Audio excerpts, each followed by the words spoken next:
well, you know what, that's the way they were, but I had fun that night.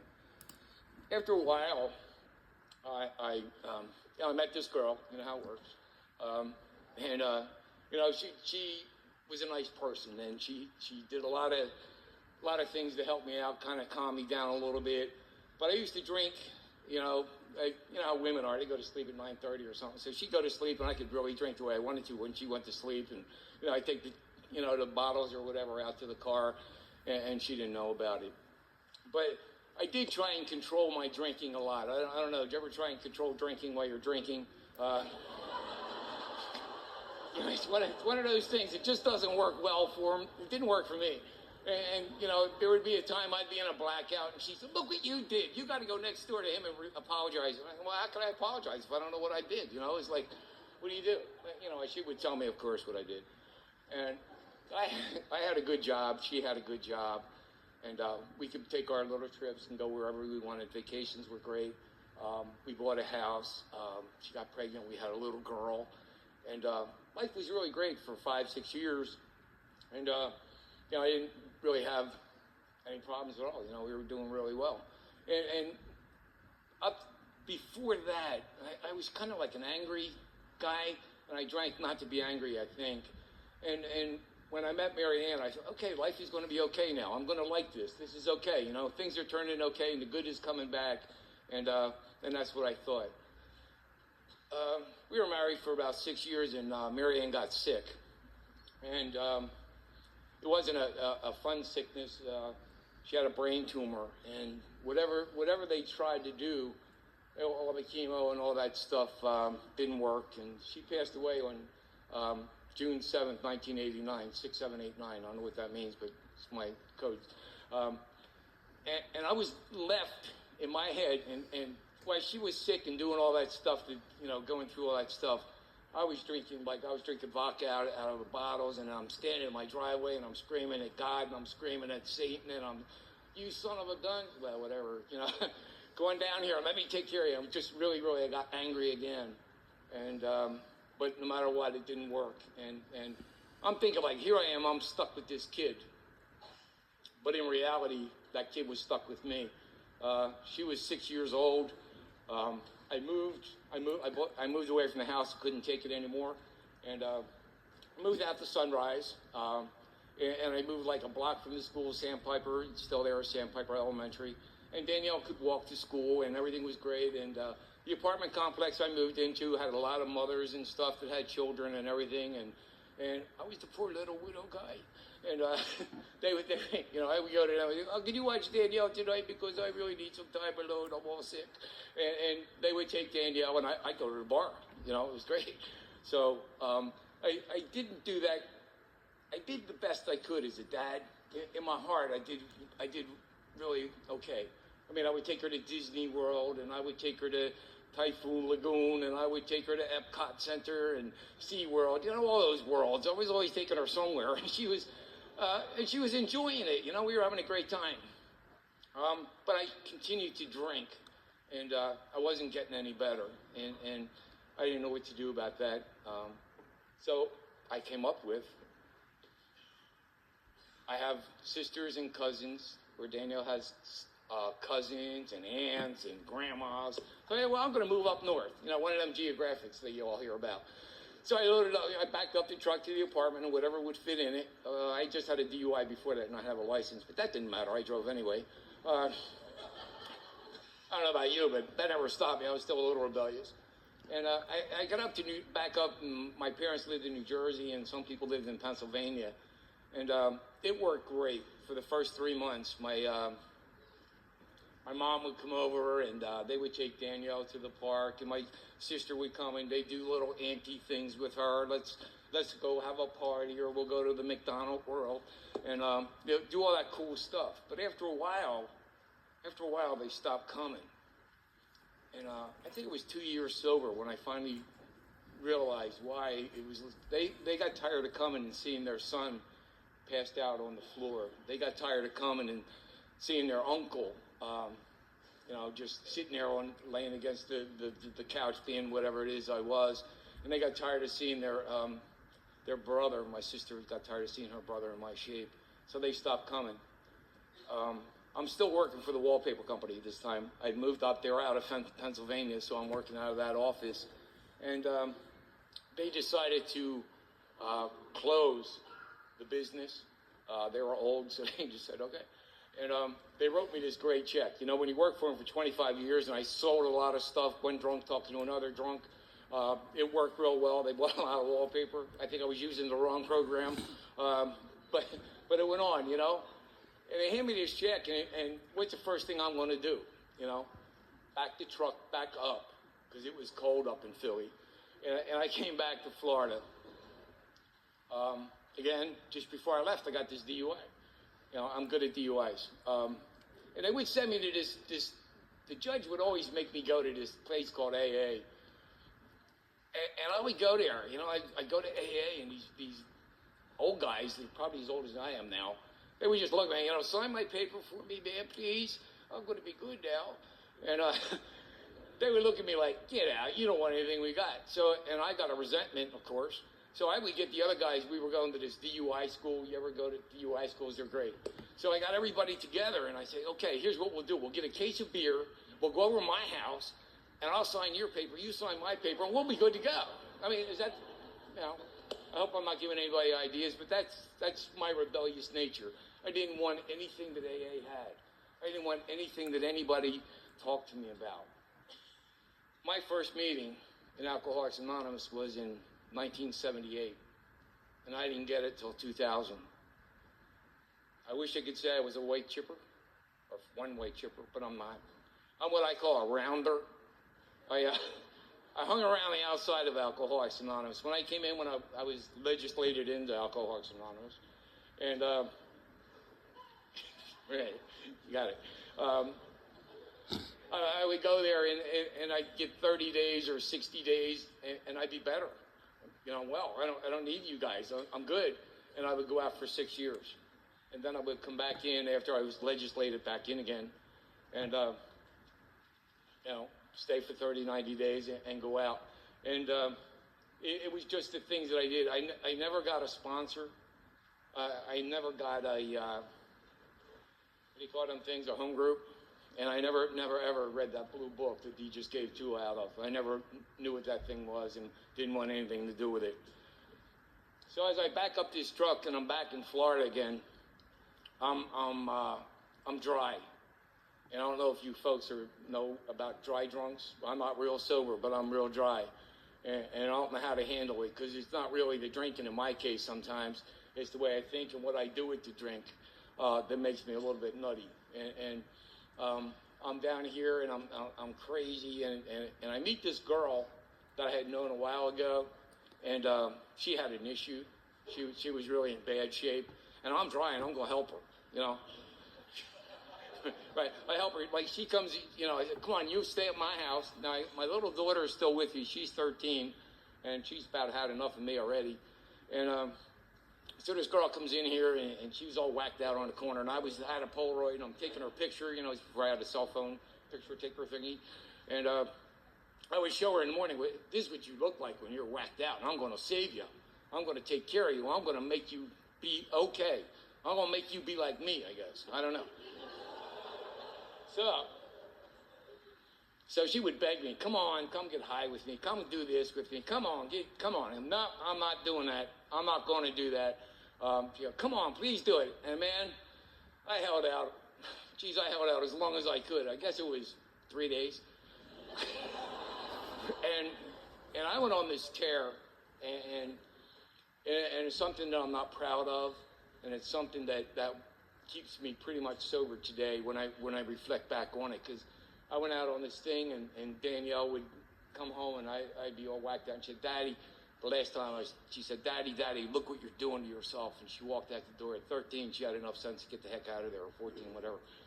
And she went to move with one of those nice ladies that were at the apartment complex for a while. And the only thing that my response to that was, great, honey, I see ya. And I just continued to drink. I wasn't bad with that. I was real happy, actually, because I had no more responsibilities. About 3 weeks later, I wasn't paying the rent, so the guy asked me to move. Okay? I got this little car. I bought a cheap car because I just needed something, an old car. And so I'll live in the car for a little while. No big deal. You know what? I'm doing okay. And the car broke down, and I went off to work. I was working at Labor Ready. I don't know if any of you folks have ever worked at Labor Ready. You go work all day for $7, and it's a great way to go through life. And I came back, and the car's gone. They towed my car. How dare they?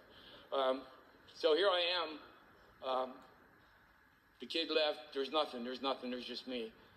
And I was ready to go. And I just went on this journey that I don't know where I was. I lost all faith. Whatever I had or didn't have, I let go of it all. And there was no thinking of what's good, what's the right thing to do. I just continued on that way. And for the next, I don't even know how long. I say 2 years, but it might have been a year. It might have been a year. I don't know how long it was. And after that amount of time, I can just remember. I used to get a bus pass for the day, and ride on the bus and get off and walk into one of those Tom Thumbs or something like that, steal a six-pack, get back on the bus, drink it, get back off and do stuff like that. That's where my alcoholism took me. And I did that for 2 years, and I knew what to do. I can remember one day in November, and I'm walking around. I have a six-pack under my arm, and it was in bottles. And I liked the bottles because I was really conscious of the economy or the ecology, and I didn't want to throw away the beer cans. So I would drink the bottles and put them back in the six-packs, and then just throw the whole bottle in the trash can.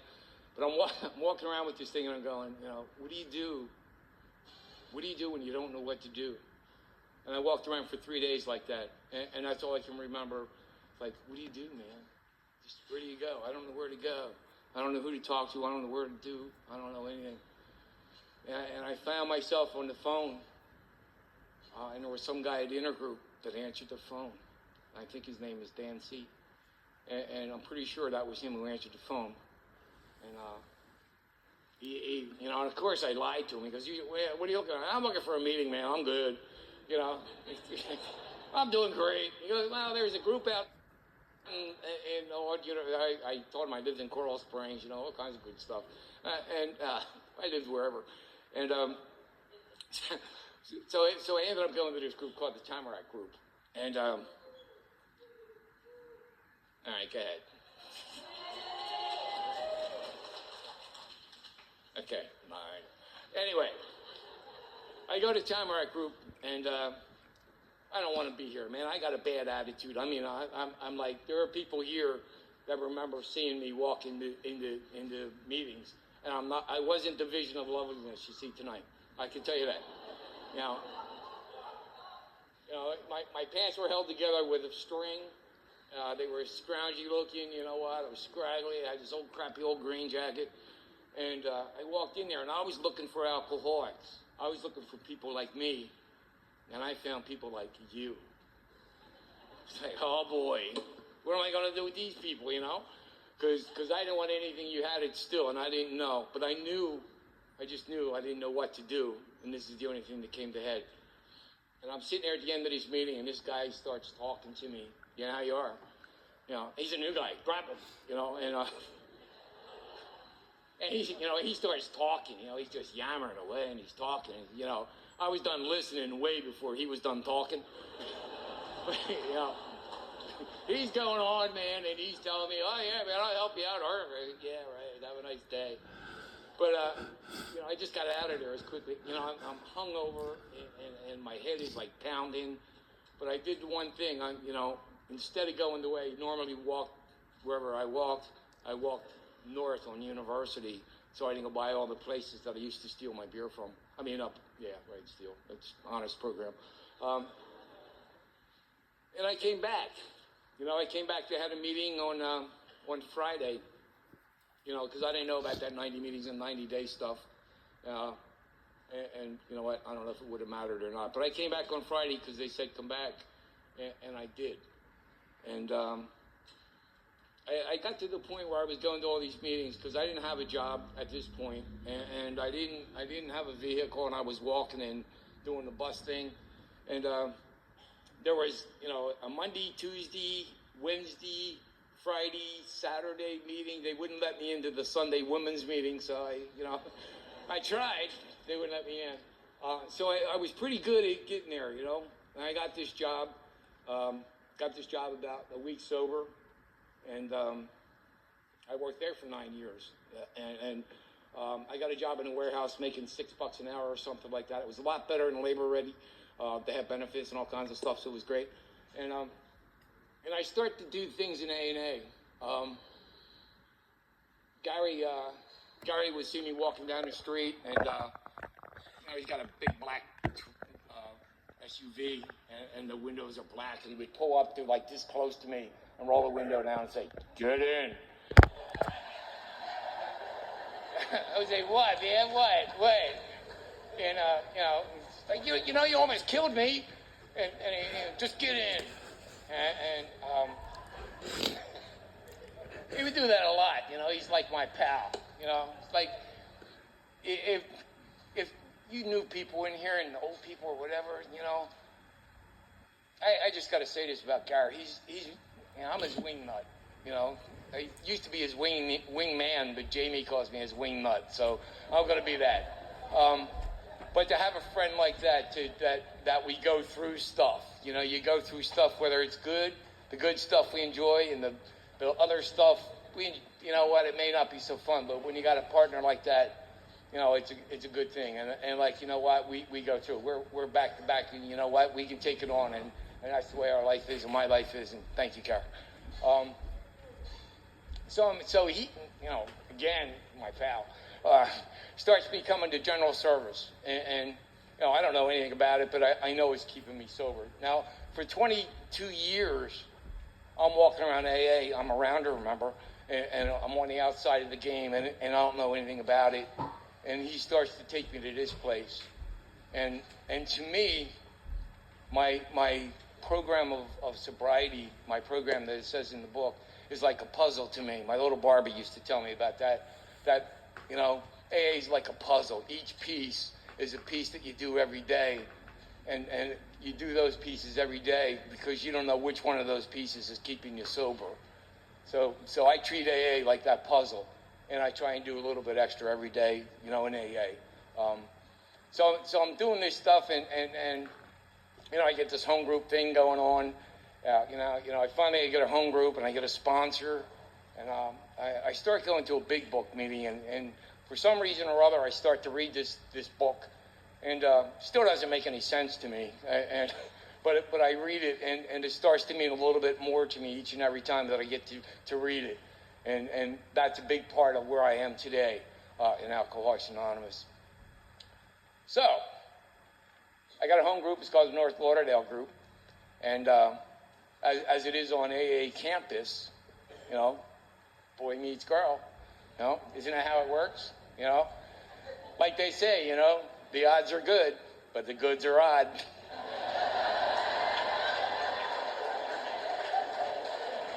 That'd be me. Okay.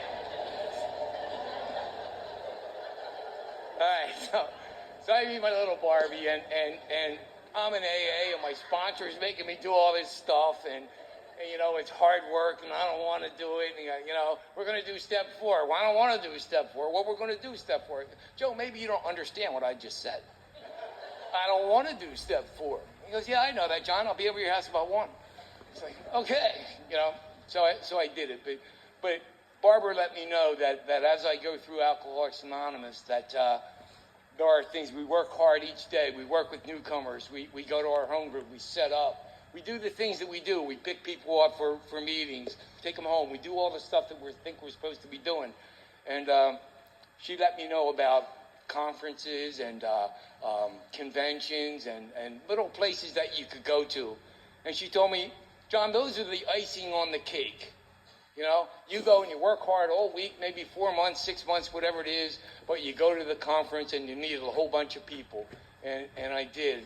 And I've been going to conferences since my first one was in Miami in 2001 in May or June or whatever month it was. And I've been going to them ever since. And the people that I met at the first conference became parts of my sobriety. We talked, a lot about this support group stuff. I have people all over the state of Florida that if something should happen to me almost anywhere around here, I can call them and they'll be there for me. Or they can call me and I'll be there for them. I think that's what Alcoholics Anonymous is for me, is to change the way that I was, change, even when I was not the wacko in those last 2 years, but that guy that was riding around in the wallpaper car, it was all about me. Everything I did was all about me, self-centeredness, all that, the ego, all that crap was all there in my heart, and I didn't know how to change that. I came into Alcoholics Anonymous, I was 51 years old. It's hard to, it's hard to, what's that word? Show a new dog, an old dog, new tricks, right? I don't want to do this stuff. I don't want to go to meetings. I don't want to do the steps. I don't want to help newcomers. But I did it, I didn't want to do any of that stuff. Geez, what's wrong with you people? There's football on at 1. Geez. They have district meetings on Sunday during football season. I got to go. It's terrible. No, it isn't. So I learned, what I learned in this is to let go of what I'm really thinking. And I still have this issue with, I still have this issue with this higher power thing. Sometimes I think that the higher power and the lower power guy are clashing, and sometimes they win and sometimes they don't.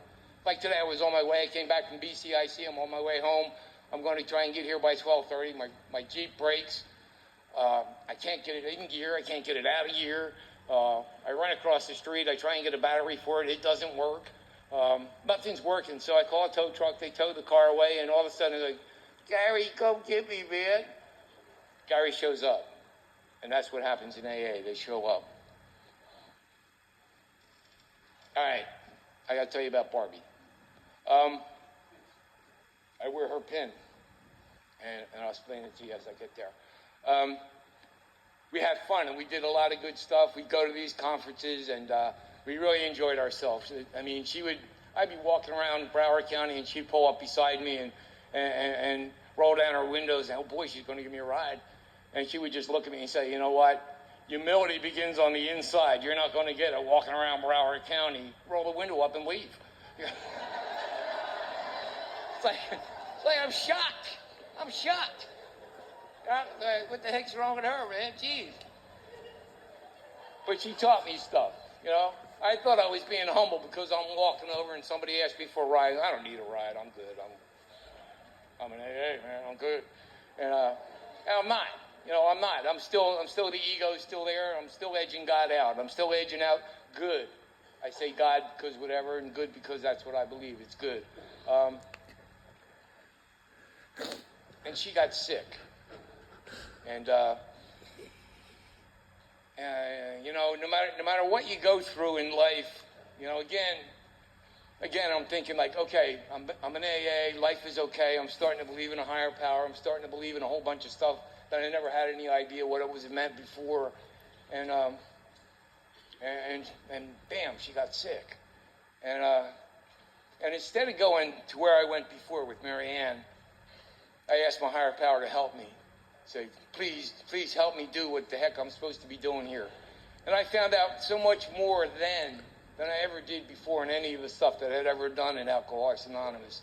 That to unconditionally give of oneself for another person is what it's about.